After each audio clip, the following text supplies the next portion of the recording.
नमस्कार दोस्तों, आज अपन इस वीडियो के अंदर बात करेंगे पर्सनल लोन और बिजनेस लोन को लेके। अगर आप अपने बिजनेस को स्टार्टअप करना चाह रहे हो या फिर आप अपने बिजनेस के अंदर पैसा इन्वेस्ट करके अपने बिजनेस को ग्रो करना चाह रहे हो तो हमें कौन सा लोन लेनी चाहिए। बहुत सारे लोग गलती करते हैं। जो लोग सैलराइड होते हैं, अगर वो लोन लेने जाते हैं तो वो बिजनेस के थ्रू अगर वो लोन लेते हैं, बिजनेस में स्पेंड करने के लिए, अगर इन्वेस्ट करने के लिए अगर वो लोन लेते हैं तो जिस भी बैंक एनबीएफसी के अंदर आप लोन लेने जाते हो तो वहां पे वो केस रिजेक्ट कर दिया जाता है।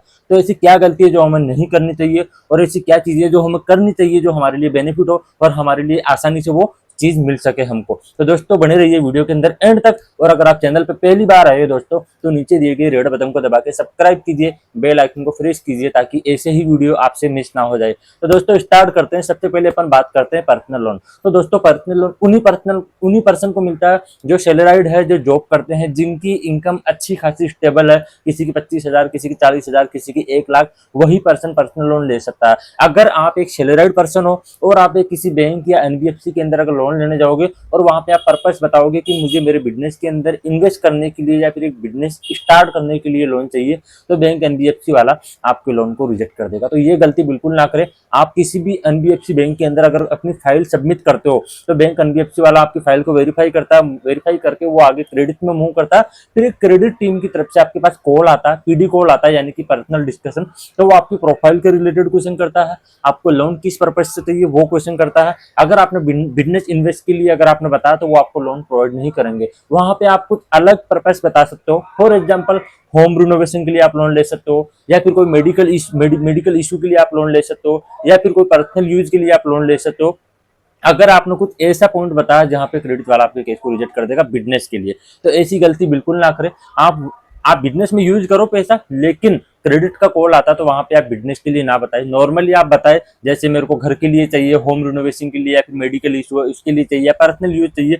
अगर ये पॉइंट बताओगे तो पर्सनल लोन आपको इजीली मिल जाएगा। तो इसके अंदर क्या रेट ऑफ इंटरेस्ट है, कितने दिन के अंदर इसका प्रोसेस हो जाता है। देखो दोस्तों, अगर आपकी सैलरी अच्छी है, अगर आपका सिविल अच्छा है, तो पर्सनल लोन आपको सेम डे भी मिल जाता है। अभी मार्केट के अंदर एक बैंक और एक एनबीएफसी सबसे फास्ट और सेम डे अप्रूवल देती है, वो है बजाज और आईडीएफसी बैंक। अगर आप किसी भी डीएसए के थ्रू या फिर किसी डायरेक्ट बैंक एनबीएफसी या फिर बजाज में आप जाके कांटेक्ट करोगे तो आपको सेम डे आपकी प्रोफाइल वेरीफाई करके सेम डे लोन अप्रूव करके आपको शाम तक डिस्बर्स कर देगा। फॉर एग्जांपल आपने 9 बजे अप्लाई किया तो 3 बजे तक आपके अकाउंट के अंदर पैसा आ जाएगा। सेम डे आप लोन ले सकते हो। और वैसे जो मिनिमम मैक्सिमम जो टाइमिंग होता है 1 से 3 डेज का टाइमिंग होता है, उसके अंदर जो रेट ऑफ इंटरेस्ट होता है वो 10.9 से लेके 13% के बीच में अपना रेट ऑफ इंटरेस्ट रहता है। कई कई बैंक के अंदर ऑफर भी चल रहे होते हैं, जिस किसी में 10.5 चल रहा होता है, किसी में 10.4 चल रहा होता है।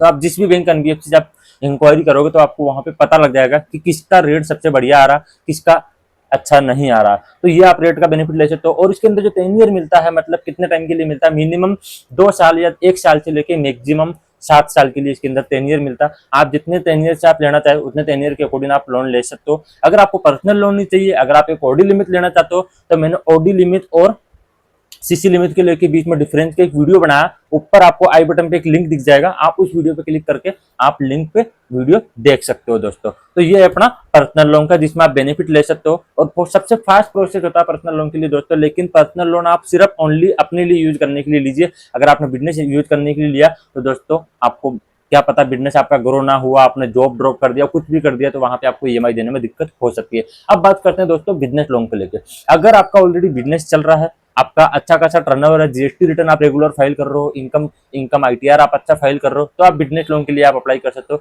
सेम डे बैंक एनबीएफसी आपको प्रोवाइड करेगी, बजाज सेम डे प्रोवाइड करेगा, lending card same day provide करेगा। लेकिन इसमें जो मैक्सिमम जो टाइमिंग रहता है वो रहता है, इसमें 1 से 4 दिन के बीच का टाइमिंग रहता है। इसमें प्रॉपर डॉक्यूमेंट्स वेरीफाई होता है, बिजनेस वेरिफिकेशन होता है, आपका घर का वेरिफिकेशन होता है। वो according to bank NBFC provide करती है। अगर आप बहुत रेंटेड प्रोफाइल है, आप रेंट पे रहते हो तो भी आपको लोन मिल जाएगा। आप रेंट पे नहीं रहते हो, ओन हाउस है, तो भी आपको लोन मिल जाएगा। हर बैंक एनबीएफसी आपको लोन प्रोवाइड कर देगा, लेकिन आपका इनकम स्टेबल होना चाहिए। और वहां पे आप अपने बिजनेस पर्पज के अकॉर्डिंग आप उनको बोल सकते हो, मेरे को स्टॉक खरीदना है, मेरे को इन्वेस्ट करना है, मेरे को मेरे बिजनेस को ग्रो करना है, कोई भी पर्पज आप बता सकते हो, आपको बिजनेस लोन मिल जाएगा। इसके अंदर जो रेट ऑफ इंटरेस्ट होता है वो मिनिमम 13% स्टार्टिंग होता है और मैक्सिमम 30% तक जाता है दोस्तों। डिपेंड करता है आपकी प्रोफाइल के ऊपर, आपकी अमाउंट के ऊपर, और आप किस बैंक और एनबीएफसी के अंदर आप अप्लाई कर रहे हो उसके ऊपर वो डिपेंड करता है दोस्तों। और इसके अंदर जो 10 ईयर मिलता है वो मिनिमम मिलता है 2 साल और मैक्सिमम मिलता है 3 साल।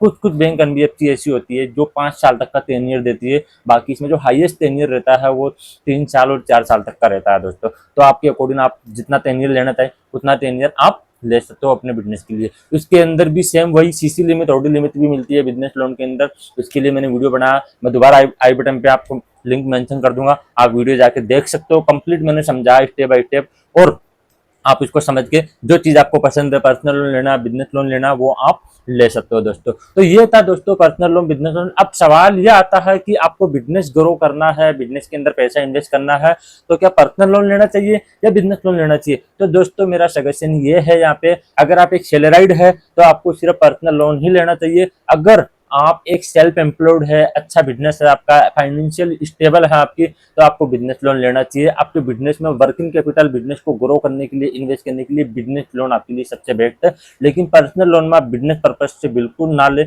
आप वहां पे सिर्फ अपने होम रिनोवेशन या फिर अपने मेडिकल एक्सपेंस या फिर कुछ पर्सनल यूज के लिए आप ले सकते हो। तो बेस्ट सजेशन, बिजनेस कर रहे हो तो बिजनेस लोन के लिए ही अप्लाई आप कर सकते हो दोस्तों। तो दोस्तों ये था पर्सनल लोन, बिजनेस लोन का डिफरेंस, रेट ऑफ इंटरेस्ट, किसमें क्या टेन्योर है, कौन सा सबसे बेस्ट है, कितना रेट इसमें चल रहा है। होप आपको वीडियो अच्छे से समझ में आएगा। कमेंट सेक्शन में जरूर बताइएगा वीडियो कैसा लगा, और अगर कोई क्वेश्चन है तो कमेंट सेक्शन में आप पूछ सकते हो, मैं आपको उस क्वेश्चन का क्लियरली जवाब दूंगा। और अब तक आपने चैनल को सब्सक्राइब ना किया तो नीचे दिए गए रेड बटन को दबा के सब्सक्राइब कीजिए, बेल आइकन को प्रेस करना बिल्कुल मत भूलिएगा ताकि ऐसे वीडियो आपसे मिस ना हो जाए, और एक लाइक देके थोड़ा सा मोटिवेशन दीजिए ताकि ऐसे ही वीडियो मैं आपके लिए और बना सकूं दोस्तों। तो मिलते हैं दोस्तों नेक्स्ट वीडियो के अंदर कुछ नए टॉपिक को लेके। जय हिंद।